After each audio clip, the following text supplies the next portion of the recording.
What is up guys, another day, another vlog naman tayo. Ayan na nga, samahan nyo akong ngayon i-deliver ng mga damit sa Tacurong City para din makita nyo din anong ginagawa ko sa Tacurong ngayon December. Ayan, samahan nyo ako mag vlog. Ayan guys, kakatapos ko lang galing sa palengke kasi nag-open close ako ngayon doon. Ayan ngayon, pupunta tayo doon sa bus ko para maka-deliver na tayo ng mga damit. Samahan nyo ako guys. Yun na guys, malapit na tayo sa bus ko. Ayan, naglalakad na tayo. Sabi ng buti. Punta tayo, malapit na tayo. Ayan mga pitik, dumating na tayo. Ito pala yung bahay ng bus ko.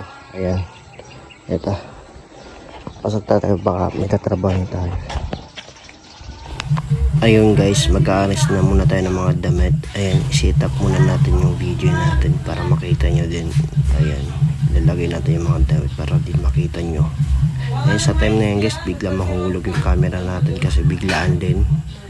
Feeling artista kasi. Ayan, tuloy nahulog.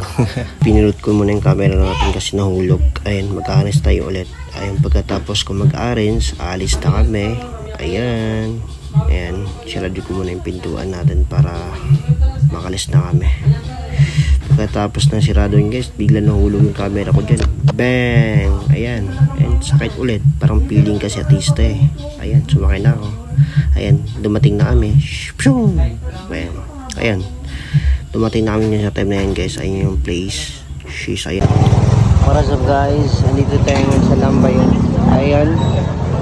Nandito muna tayo sa sakyan kasi sabi ni boss dito muna tayo kasi delikado dito kasi baka mawalan tayo ng mga damit. Ayan, sabi ni boss dito muna tayo. Hintayin natin si boss sa order niya sa atin. Ayan, samahan niyo ako. Ayan, dumating na yung bibili ng mga tao. And pagkatapos yan, si boss naman naglilibre ng mga ibang tindahan. Ayan siya. Ayan, sa time na yan guys, may dumandi na magandang babae. Ayan, tingnan nyo. Pagkatapos yan, sheesh, ayun, duman. Maganda no? Ayan, naglilibre na si boss para din makauwi na kami. Ayan guys, tapos na kami. Sa time na to, uwi na kami kasi malapit na magagan. Magdadasal na kami sa bahay. Ayan guys, pagka uwi namin, uwi na kami. Ayan guys, bago sa ngayon part 2. And part 2 ko yung video na to. And salamat sa panonood sa inyo. And God bless. And bye-bye.